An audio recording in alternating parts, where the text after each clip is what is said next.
Good morning, everyone. Good morning. Here we are. Here we are. You went for a run this morning? You've been out? Yeah. I got up earlier this morning, went out for a little run. Seen a horse? Found 2 horses. Yeah. It's very exciting. What were they called? I don't know. Don't know. Didn't he say? No. They don't trust me yet. You have to find out the names next time. Yeah. Bring one over. Bring one home to the garden. Yeah. Last night we watched I was going to say Age of Ultron, but we didn't watch Age of Ultron. No, we didn't. Because I just watched a video about that, that's why it's in my head. You watched Winter Soldier. Winter Soldier. Very good, isn't it? It is good. I think it's my least favourite of the Captain Americas. Yeah, I get that actually. Because it's not as, I think Civil War is my favourite Captain America. Mine too. Yeah, I get that. It's still pretty good. I don't like Bucky. I just don't think he's, I just never liked him. Why? I don't know, I just think he's got a metal arm and stuff and he's like pretty strong, but he's going toe to toe with Cap. I'm like, I don't know. Oh yeah, Cap's always going to win out. I don't know though, like it's just, I don't know. I just don't. And now he's got the shield, you know, spoiler alert, but like now he's the new Captain America. I don't know. He's not for me. I like Bucky. Yeah. But then again, I love the actor who plays him because of Once Upon a Time. No, I'm not convinced. Never liked him really. Wow. Yeah. Harsh. Sorry. Can't win them all. What's next? Guardians of the Galaxy. Yeah. Guardians of the Galaxy 2 was the first movie we ever saw in the cinema together. Was it? Where was that? Southend? Where was it? Didn't you tell me? I don't know. Northampton. We had a radio interview down the road. Oh yeah, in that weird building. Yeah. BBC building. Yeah. Yeah, that was weird. Yeah, and then we went to the cinema before the show. Yeah, it was like my first radio interview, like remotely. I've never done one like that before.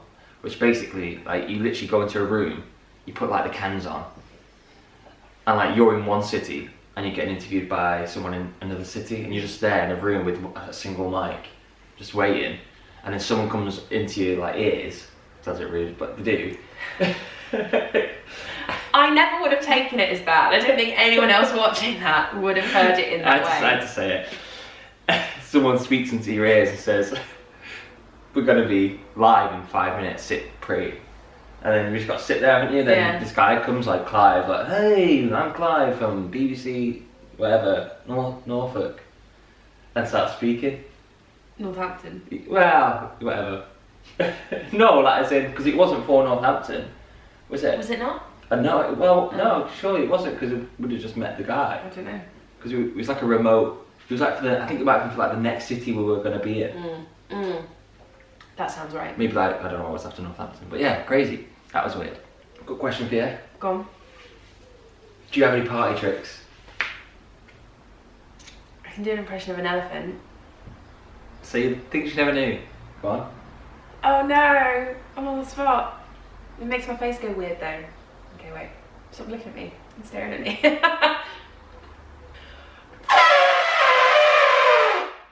That's really good. Thank you. Yeah. Thanks. Oh. Yeah. You? I've got stretchy cheeks. You do have stretchy cheeks. That's my party trick. You've got very stretchy cheeks, mate. Yeah, really? Yeah. Look at that. They go bigger than that. I'm scared. This is my party trick. Which I don't think is like that weird. It looks pretty weird.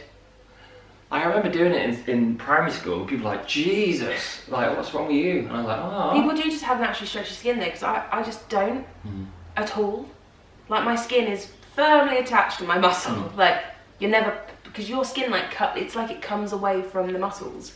Whereas mine, there's nothing. Yeah. No way. That's the thing I remember. At Guildford School of Acting, when you audition, well, probably not anymore, but when I auditioned for that place, you had to get in a circle. It's like before the acting assignment, and you sort of like relax and do like a couple of warm-ups, and they'll just say, go around in a circle and say something that, or do something that, you know, just to break the ice. And I did that with my cheeks, and everyone was like, whoa.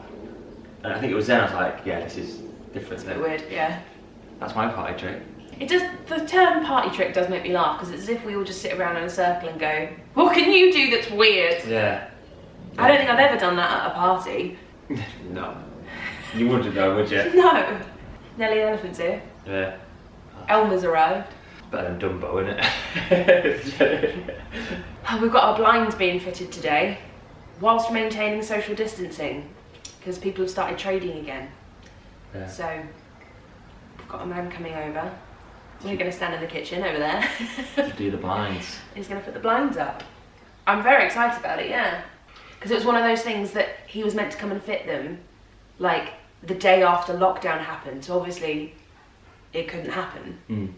But now after 8 weeks, they've started trading again. So they emailed to say, as long as we maintain social distancing, we can come over and fit your blinds. But I'm very excited because of that night when next door got burgled. And I'm sure that we were in here. Yeah, you and Scott. Yeah, like me and Scott were sat in here and it was light in here but dark outside, so we couldn't see them go past past the windows. So it freaks me out that people can just see in. Yeah. Yeah, you can kind of see the background and we've just got these big like bifold doors. Yeah. So it just freaks me out a bit that people can just like... I mean, no one should be in our garden anyway, but I don't know, that incident just freaked me out a bit, so it's going to be nice just to have some blinds. Yeah. This one you'll have to think about for a bit. Best and worst advice you've ever been given. Ooh. It's good, that, isn't it? Yeah. Best advice I've ever been given was something I put in one of my books, which is don't set yourself on fire to keep others warm. I don't know what the best advice I've been given. My teacher in like year 11, and I feel like it's always stuck with me. She wrote in like the like goodbye card. You know, she did one for all her form.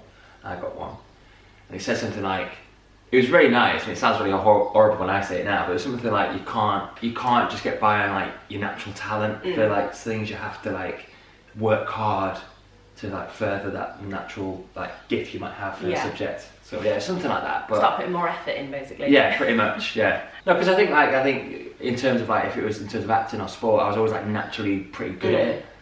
And I think she just didn't want me to like get complacent. Yeah, and just sit back on what I naturally had, which I don't think I did, because then I went and learned how to dance, which was like the most scary thing ever, because I've never danced ever. What about worst advice? I can't think. The only thing I can think of is when I was in year 4, I had a teacher, who I won't name. You know when you had to do like targets at school, and it was stuff like, I will try harder next time to make my handwriting better. I will learn my 10 times table, not 10 times table, that's the easiest times table. I will learn my 7 times table. Like, you know what I mean? Yeah. Stuff like that. I couldn't think of a third one. I think both of mine were about math. Because I was terrible at maths. And I was like, oh, what can I do for a third one? She came around, she went, how about never sing in school? Oh. And I was like, okay. Because I was like, however old I was in year 6. Yeah. And so I wrote down, I will never sing in school. And took it home to my parents, because your parents have to like sign off on it. And my dad hit the roof. Like, he was absolutely fuming. Because it wasn't like I just sat there and sang in class. Like I said, in past videos, my headmistress like wouldn't even let me enter talent contests, like the talent show at school. Wouldn't let me have a main part. Like, they just had a weird thing against me, like performing at all. I know that's not really advice, but it's the only thing I can think of where someone's like tried to like give you advice which was bad. Yeah. Well, I guess that makes sense. Yeah, try and steer me in a direction which is like clearly not okay or not right. Yeah, the only one I could think of, which I've definitely said before, was about the Wicked audition and about going. And my agent at the time, not my current agent, but my agent at the time, was like, yeah, it's good to be seen. It's good, I think you should go. Because I feel like even still, that still haunts me today. Honestly, professionally it does. I would. No, but I even think the casting director and the team, the Wicked team, still remember that audition. But anyway, it's fine. But that was probably, I'm thinking, is probably the worst piece of advice I had. Yeah. Which for people who don't know, was basically I was really ill, didn't have a voice. They're like, just go anyway. It'll be good to be seen. Just go. You know, they might like you, even though you can't sing. Whatever he said. And I went, and I was like, absolutely awful because I couldn't sing it because my voice was not there. Yeah, that's been my worst piece of advice. I think I've been quite lucky with people giving me advice. I don't think I've ever been like steered so badly in the wrong direction. What advice, not your best advice that you just said, but what advice would you like to give to other people? I know it's all specific, but like maybe just like a general piece of advice. The thing I would say is perseverance. Keep going. Because I feel like, especially in this industry, you get loads of rejections and it's really easy just to be like, oh, well, I'm just not good enough then. I give up. But a lot of the time it's got nothing to do with how good you are, it's to do with the fact that you just didn't match the person they'd already cast. It just didn't look right for that particular role. Because perseverance, you're talking like just generally though, like not just people who want to be actors, but like... Well, I guess so. I guess it applies to sort of everything, yeah.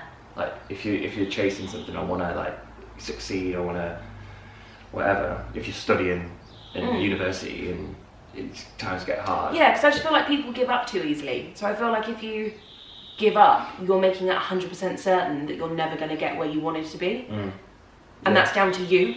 Yeah. Like, no one else has done that to you, you know what I mean? Yeah. I always used to say it's nice to be nice. I used to love saying that saying, and I got a little plaque on my old bedroom, like, this is like 7 years ago now. I don't have it anymore, but it's just it's nice to be nice, which I think is pretty nice to have. Yeah. It's a nice thing to say. And it is nice to be nice. Yeah. It's nice for everyone. It's nice for you to be nice, and it's also nice for the recipient. There's this saying in the office, which has always like stayed in my mind, which is, it's better to be at the bottom of the right ladder than halfway up the wrong one. That's really good. And I love that saying. Quote, yeah. So, sometimes like people are scared to like start again because they're like, I'm gonna lose all this, or you know, I'm gonna whatever. Like, I've worked so hard at this, but if it's the wrong ladder, doesn't matter. It doesn't matter. You might as well just start again. Yeah. Right at the bottom, and it's better to be. Yeah, I love that. That's really good. Piece of advice. I don't know if that affects anyone out there. I also like the saying, it's better to be kind than to be right. I think, especially with like the rise of social media, people get so caught up in being right about something, even if it means they're being like really unkind. My mum loves a saying, and these are her sayings that she always says: buy cheap, buy twice. Yeah, you've said that. She loves that one. Buy cheap, buy twice. Food in the cupboard is money in the bank. It's another one she likes to say. They're very northern, aren't they? Really northern, can hear the northern I can hear accent. her saying it. Yeah, food in the cupboard is money in the bank. Right, thank you everyone for popping by. Bye everyone. Bye. Be safe out there. Don't